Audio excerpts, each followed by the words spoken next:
Welcome back to दोस्तों मेरा नाम है पुनीत और आपका अपने YouTube channel Puneet Gupta official railway वाला पे स्वागत है। दोस्तों आज हम बीएसईडी का सेट देखेंगे और ये जो सेट है सबके लिए इम्पोर्टेंट है, चाहे आपका कोई भी ट्रेड हो, चाहे आप फिटर हो, इलेक्ट्रिकल हो, इलेक्ट्रीशियन हो, मैकेनिस्ट हो, वेल्डर हो, टर्नर हो, चाहे आपका कोई भी ट्रेड है, ये सबके लिए इम्पोर्टेंट है। ड्राइवर में जो 40 नंबर के क्वेश्चंस आते हैं बीएसईडी का, वो सबके लिए इम्पोर्टेंट होता है। ठीक है, तो इस क्वेश्चन को आपको देखना है। बस आपको देखने मात्र से ही आपके क्वेश्चन का आंसर माइंड में सेट हो जाएगा और ये हो आपका क्वेश्चन का सेट। ऐसे ही हम आगे भी चलाएंगे। अगर आपको अच्छा लगा तो वीडियो को लाइक करें, कमेंट करें और सब्सक्राइब करें और दोस्तों के साथ भी शेयर करें। दोस्तों चलिए हम शुरू करते हैं आज का पहला क्वेश्चन। आज का पहला क्वेश्चन है, संधारित्र वोल्टेज स्थिर रखकर जब समांतर प्लेट संधारित्र की प्लेटों का क्षेत्रफल बढ़ा दिया जाता है तो प्लेटों के बीच का बल क्या होता है। दोस्तों प्लेटों के बीच का बल जब समांतर में हम करते हैं और उसका क्षेत्रफल बड़ा होता है तो उनके बीच का जो बल होता है वो अधिक हो जाता है। तो इसका राइट आंसर हो जाएगा ए। नेक्स्ट क्वेश्चन है हमारा, एक कृत्रिम उपग्रह में विद्युत ऊर्जा का स्रोत क्या है। दोस्तों जो सोलर पैनल होती हैं तो सोलर पैनल में हमारी जो पैनल काम करती है वो सूर्य से करेगी, सूर्य के प्रकाश से करेगी, तो उसमें जो बैटरी होती है वो सौर बैटरी होती है। तो इसका राइट आंसर हो जाएगा डी। नेक्स्ट क्वेश्चन है हमारा, 20 ग्राम जल का तापमान 15 डिग्री सी और 65 डिग्री सी करने के लिए उष्मा की कितनी मात्रा आवश्यकता होती है। दोस्तों इसका फॉर्मूला होता है Q equal to MS delta theta. तो इसमें हम वैल्यू पुट करेंगे और हमारा आंसर निकल जाएगा। इसका राइट आंसर हो जाएगा बी, 1 कैलोरी। नेक्स्ट क्वेश्चन है, SP46:2003 के अनुसार एक एल्बो 45 डिग्री का स्क्रू जोड़ का प्रतीकात्मक संकेत है। तो बोल रहा है कि कौन सा प्रतीकात्मक स्रोत होता है। स्क्रू जोड़ है 45 डिग्री। दोस्तों उस 45 डिग्री पर सारा है, लेकिन जो इसका राइट आंसर है वो है ये। इसमें क्या होता है, 45 डिग्री पर होती है और जो दोनों एल्बो होती है उस पर सिंगल कट लगा होता है। तो इसका राइट आंसर हो जाएगा बी। नेक्स्ट क्वेश्चन है हमारा, संघनन क्या है। तो संघनन क्या है, संघनन हम जानते हैं कि जो संघनन होती है वो हमारी वाष्प को द्रव में बदलती है। तो वाष्प को द्रव में बदलने की जो प्रक्रिया होती है उसको हम संघनन बोलते हैं। तो इसका राइट आंसर हो जाएगा बी। नेक्स्ट क्वेश्चन है, निम्नलिखित का सही उत्तर के साथ मिलान कीजिए। तो सही उत्तर का मिलान करना है तो देखिए कार्य, तो कार्य का होता है जूल, ठीक है, और उसके बाद शक्ति, तो शक्ति हो जाएगा आपका किलोवाट घंटा। तो देखिए इसको हम कैसे एलिमिनेट करेंगे, 1 का डी में जा रहा है तो ए बी डी, ये तीनों में से डी डी है तो ये तो होगा नहीं, तो हम यहाँ से इसको एलिमिनेट कर देंगे, मतलब सी नहीं होगा। ओके, उसके बाद शक्ति का सी हो जाएगा, यानी कि 3 का सी हो रहा है, 3 का सी, 3 का सी, 3 का सी इसमें नहीं है, इसमें नहीं है, तो ये है। तो राइट आंसर यही हो जाएगा डी। ओके, नेक्स्ट क्वेश्चन है हमारा, समुद्र के पानी का अलवणीकरण के लिए इस्तेमाल किए जाने वाले तकनीकों में से एक है। तो डिस्टिलेशन बोल रहा है। तो डिस्टिलेशन क्या होता है, आसवन विधि के द्वारा हम डिस्टिलेशन जो होता है, आसवन विधि के द्वारा ही समुद्र के पानी को साफ किया जाता है, तो उसको आसवन विधि बोलते हैं। तो इसका राइट आंसर हो जाएगा बी। नेक्स्ट क्वेश्चन है हमारा, हेनरी पर मीटर किसका मात्रक है। तो हेनरी पर मीटर होता है मात्रक चुंबकशीलता का। तो इसका राइट आंसर हो जाएगा बी। नेक्स्ट क्वेश्चन, मेगावाट बिजली मापने की इकाई है। तो मेगावाट किसकी जो यूनिट होती है वो किसकी है। तो ये उपयोग की जाती है, बिजली मापने की इकाई है जो उपयोग की जाती है, उत्पादित की जाती है नहीं, बचत की नहीं, ट्रांसमिशन में ह्रास हो जाती है नहीं। तो भाई इसका राइट आंसर हो जाएगा, मुझे लग रहा है इसका उत्पादित की जाती है। मेगावाट बिजली मापने की इकाई है जो उत्पादित की जाती है, तो इसका राइट आंसर हो जाएगा ए। नेक्स्ट क्वेश्चन है हमारा, 0 डिग्री सी पर 5 ग्राम बर्फ 20 ग्राम पानी में जो कि 45 डिग्री सी पर है में डाली जाती है, पानी का परिणामी तापमान कितना होता है। पानी का परिणामी तापमान होता है 20 डिग्री सी। नेक्स्ट क्वेश्चन, पृथ्वी के केंद्र पर किसी पिंड का भार होता है। पृथ्वी के केंद्र पर किसी पिंड का भार होता है तो शून्य होता है। पृथ्वी के केंद्र पर किसी पिंड का भार शून्य होता है। ओके, नेक्स्ट, अशुद्धियों के कारण द्रव का क्वथनांक होता है। अशुद्धियों का द्रव का क्वथनांक क्या हो जाता है, तो बढ़ जाता है। जैसे कि हम बर्फ होता है तो बर्फ में जो आइसक्रीम होता है उसमें कुछ अशुद्धियाँ मिला दी जाती है, जिसकी वजह से उसका क्या होता है, गलनांक थोड़ा सा कम हो जाता है। तो इसी प्रकार ये भी याद कर सकते हैं कि अशुद्धियों के कारण द्रव का क्वथनांक क्या होता है। तो अशुद्धियों के कारण द्रव का क्वथनांक क्या होता है, तो बढ़ जाता है। नेक्स्ट, निम्नलिखित में से किस मीटर का प्रतिरोध उच्चतम होता है। तो किसका प्रतिरोध उच्चतम होता है, तो इसका वोल्टमीटर का प्रतिरोध ऊंचता होता है। राइट आंसर हो जाएगा सी। नेक्स्ट, मानव शरीर के विद्युत प्रतिरोध का परिणाम की कोटि क्या होती है? मतलब मानव शरीर का जो बॉडी होता है वो कितना रेसिस्टेंस को झेल सकता है? तो इसका राइट आंसर हो जाए 10⁶। नेक्स्ट, तापमान और दबाव में क्रमशः वृद्धि के साथ वायु के संघनन की प्रक्रिया पर क्या प्रभाव पड़ेगा? तो ये होता है, पहले बढ़ता है, तापमान में बढ़ेगा और दबाव में भी बढ़ेगा, संघनन की प्रक्रिया वायु के साथ। हाँ, तो इसका राइट आंसर हो जाएगा ए। नेक्स्ट, रेफ्रिजरेटर में खाद्य पदार्थ का ताज़ा रखने हेतु सुरक्षित किया जाता है। मतलब जो हमारा फ्रिज होता है उसमें कुछ जो भी खाना और पदार्थ कुछ भी रखा जाता है तो उसका टेम्परेचर अंदर का कितना होना चाहिए? तो उसका टेम्परेचर होना चाहिए 4 डिग्री सी। 4 degree C. द्रव में घर्षण को क्या कहा जाता है? तो द्रव में घर्षण को संयंत्रता कहा जाता है, विस्कोसिटी कहा जाता है। नेक्स्ट क्वेश्चन, यदि द्रव्यमान की एक वस्तु एक बल F T तक कार्य करे तो जल का आवेग क्या होगा? तो आवेग बराबर होता है आवेग बराबर होता है एफ टी होता है दोस्तों, यानी कि फोर्स और समय के गुणनफल को आवेग कहते हैं। तो इसका राइट आंसर हो जाएगा F∆T। ओके।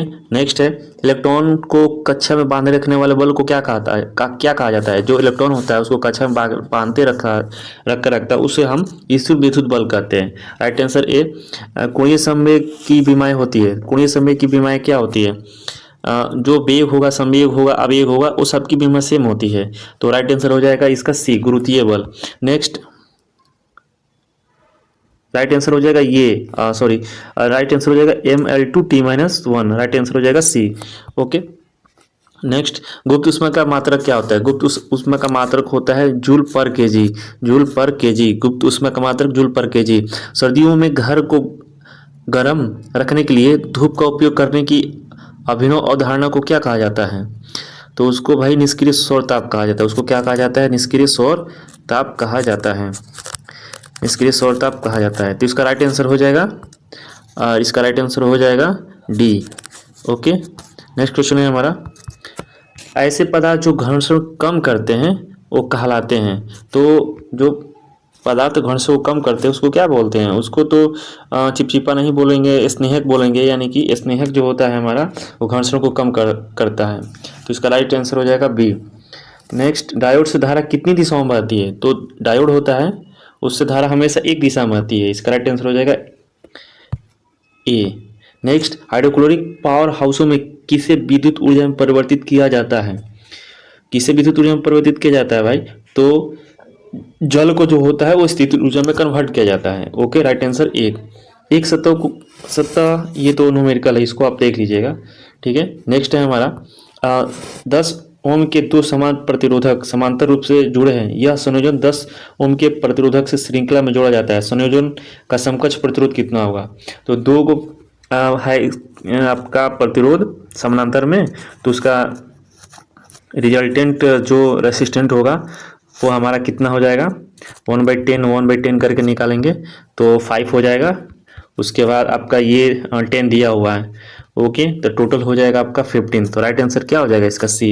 ये न्यूमेरिकल को थोड़ा सा हम स्किप कर रहे हैं और बाकी क्वेश्चन को हम देख रहे हैं। दोस्तों, अगर आपको वीडियो अच्छा लगा तो वीडियो को प्लीज़ लाइक करें, सब्सक्राइब करें, कमेंट करें और अपने दोस्तों के साथ शेयर करें। ऐसे ही हम आपके लिए वीडियो लाते रहेंगे और आपको टेट के लिए पर्टिकुलर कोई वीडियो बनाना है तो आप कमेंट करके बताइए, हम उसके भी रेगुलर वीडियो डालेंगे। ओके। नेक्स्ट चलते हैं क्वेश्चन पे हम। क्वेश्चन नंबर 28, ये भी न्यूमेरिकल है, इसको भी देख लीजिएगा। 1/2 mv² करके आप इसको बना सकते हैं, इसमें गति जो निकालना है। नेक्स्ट क्वेश्चन है हमारा, घूर्णन करती एक गोल मेज पर अचानक एक लड़का आकर बैठ जाता है, निम्न में से क्या संरक्षित रहेगा? तो क्या संरक्षित रहेगा इसमें? तो कोणीय संवेग संरक्षित रहता है। कोई गोल मेज है, वो घूम रही है, उस पर एक लड़का आके बैठ गया, तो घूम रहा है, इसका मतलब वो एंगुलर मूवमेंट कर रहा है, तो उसका कोणीय संवेग क्या होगा? इक्वल रहेगा, मतलब संरक्षित रहेगा। ओके।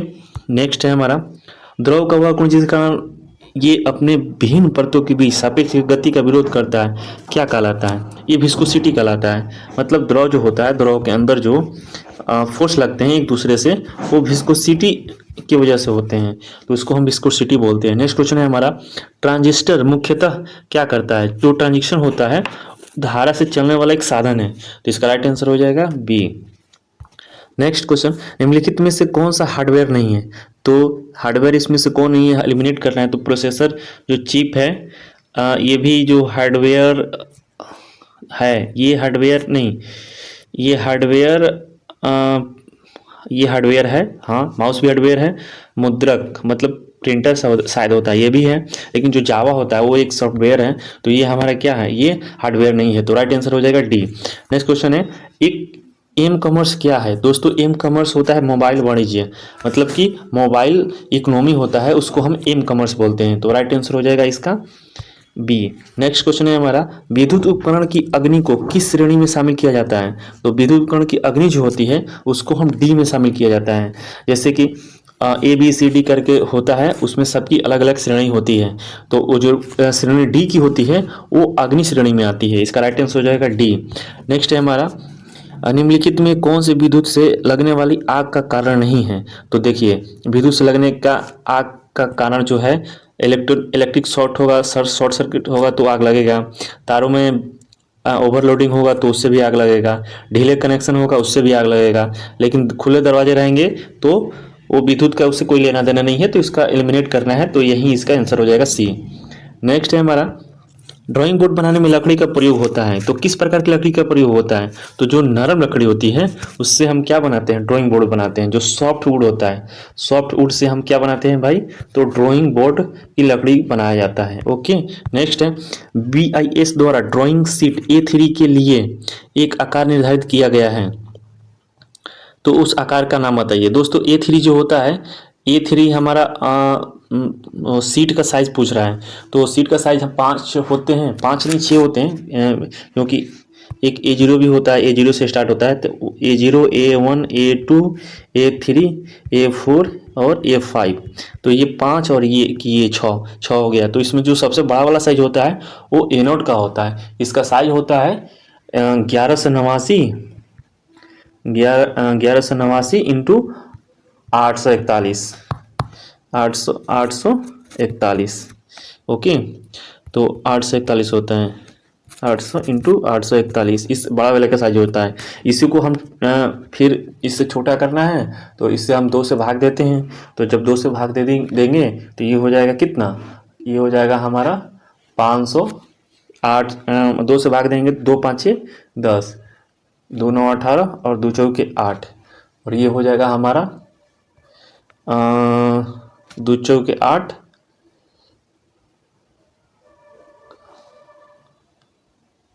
2 चौके 8 नहीं, ये एक सिम उतारते हैं, सॉरी ये वाला जो होता है फिर से बता देते हैं। 5 साइज होती है। पहली साइज होती है A0, दूसरी होती है A1, A2, A3, A4 और A5। तो जो पहली वाली होती है उसी से सारा निकलता है। तो जो पहली वाली होती है वो होती है 841 इंटू 1189। तो हम ये सबसे जो बड़ा वाला होता है उसमें 2 से भाग देते हैं। तो इसमें बड़ा वाला जो होगा उसमें 2 से भाग देंगे तो हो जाएगा 594। उसके बाद ये वाला सेम रखते हैं। इसी तरह से हम आगे यही प्रक्रिया 8 से 41 होगा, उसके बाद यही चीज़ हम नीचे करते जाएंगे।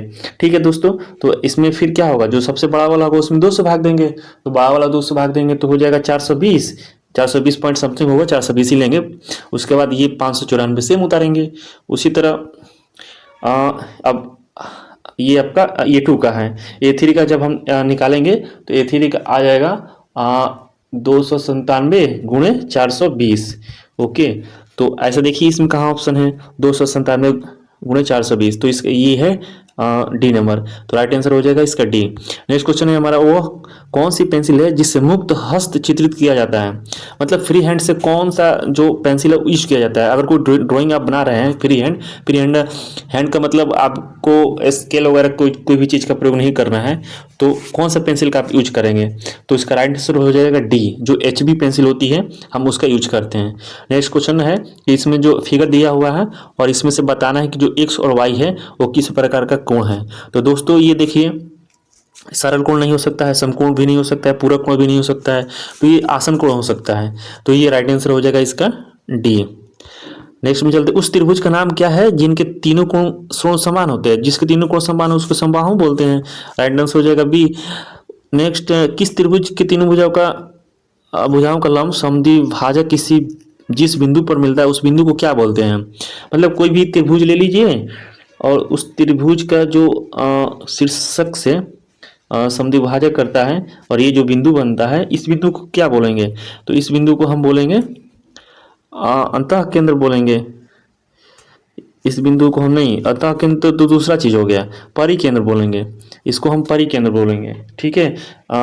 जो शीर्ष से समद्विभाजक करता है इसको हम बोलते हैं परिकेंद्र। इसको हम क्या बोलेंगे? परिकेंद्र बोलेंगे। तो राइट आंसर क्या हो जाएगा इसका? सी, परिकेंद्र। नेक्स्ट, तीर निशान के शीर्षक की लंबाई क्या होती है? तो जो तीर का हमारा निशान होता है वो किस रेशियो में होता है? लंबाई गुणे चौड़ाई। तो लंबाई गुणे चौड़ाई, तो इसका रेशियो क्या होता है? 3:1। लंबाई दोस्तों हमेशा बड़ा होता है, चौड़ाई हमेशा छोटा होता है। तो इसका राइट आंसर हो जाएगा, देखिए थ्री कितना, 3 गुना किसमें है? तो 3 गुना है इसमें सी में। तो राइट आंसर हो जाएगा इसका सी। नेक्स्ट है, मोटे सिरे वाली पतली क्षीण रेखाओं का प्रयोग किया जाता है। मोटे सिरे वाली पतली क्षीण रेखाओं का प्रयोग किया जाता है। राइट आंसर हो जाएगा कटिंग प्लेन। कटिंग प्लेन के लिए जो मोटी पतली क्षीण होती है उसको हम कटिंग प्लेन के लिए यूज करते हैं। 3 या 3 से अधिक भुजाओं या सीधी रेखाओं से घिरी समतलीय आकृति को क्या बोलते हैं? तो इसको चतुर्भुज नहीं बोलेंगे, त्रिभुज नहीं बोलेंगे, वृत्त नहीं बोलेंगे, बहुभुज बोलेंगे, क्योंकि 3 से अधिक है तो बहुभुज हो गया। Right answer D. नेक्स्ट, 12 भुजाओं वाले समबाहु के आंतरिक कोण का मान कितना होता है? दोस्तों इसको हम निकालेंगे तो एक फार्मूला होता है इसका, n-2 गुणे 180 और डिवाइडेड बाई n। तो इसमें हम वैल्यू पुट करेंगे तो निकल के आ जाएगा 150। तो राइट आंसर हो जाएगा इसका सी। ओके। नेक्स्ट है हमारा कि वोल्ट मीटर को किससे सूचित किया जाता है? ये मीटर का है, ये मीटर का है, ये प्रतिरोध का है और ये वोल्ट मीटर का है। तो राइट आंसर हो जाएगा डी। नेक्स्ट है, मापन प्रणाली का कार्य क्या होता है? तो मापन प्रणाली का कार्य होता है सूचक भी बताता है, नियंत्रण फलन भी बताता है, रिकॉर्डिंग फलन भी बताता है और ये तीनों बताता है। तो राइट आंसर हो जाएगा इसका डी। नेक्स्ट, सरल मशीन किस सिद्धांत पे कार्य करता है? दोस्तों सरल मशीन बल आघूर्ण के सिद्धांत पे कार्य करता है। नेक्स्ट, कौन सी बीमारी दूषित जल पीने से फैलती है? तो कौन सी बीमारी दूषित जल पीने से फैलती है? तो ये टाइफाइड जो है ये टिटनिस नहीं होगा, एड्स भी नहीं होगा, एनीमिया भी नहीं होगा। जो टाइफाइड होता है, सॉरी ये एड्स तो होता है भाई, ये तो वायरस है, वो ये तो संक्रमण बीमारी है, संक्रमित व्यक्ति के से आने से होता है। टिटनेस जो है ये भी आपका जल से नहीं होगा, टाइफाइड भी नहीं होगा जल से, मच्छर वगैरह काटने से होता है। तो ये जो एनीमिया ही है यही इसका राइट आंसर होगा। तो 49 का हो जाएगा सी। नेक्स्ट है, निम्न में से ऐसा कौन सा महत्वपूर्ण तत्व है जिसकी उपस्थिति से आग लगने की क्रिया जारी रहता है? तो भाई उसमें ईंधन, ऑक्सीजन और सभी मेन है इसमें ऑक्सीजन। ऑक्सीजन भी हो सकता है, उष्मा भी हो सकता है, ईंधन भी हो सकता है, ये तीनों हो सकता है। तो सभी हो जाएगा। राइट आंसर क्या हो जाएगा? डी। दोस्तों आपको वीडियो कैसा लगा प्लीज कमेंट करें, लाइक करें और सब्सक्राइब करें, अपने दोस्तों के पास जरूर शेयर करें। अगर आपको कोई मेरी गलती लग रही है तो उसको कमेंट करें और इसी तरह से आगे सीरीज जारी रखना है तो भी बताएं। तब तक के लिए थैंक यू। अगले वीडियो के लिए इंतज़ार करिए। धन्यवाद।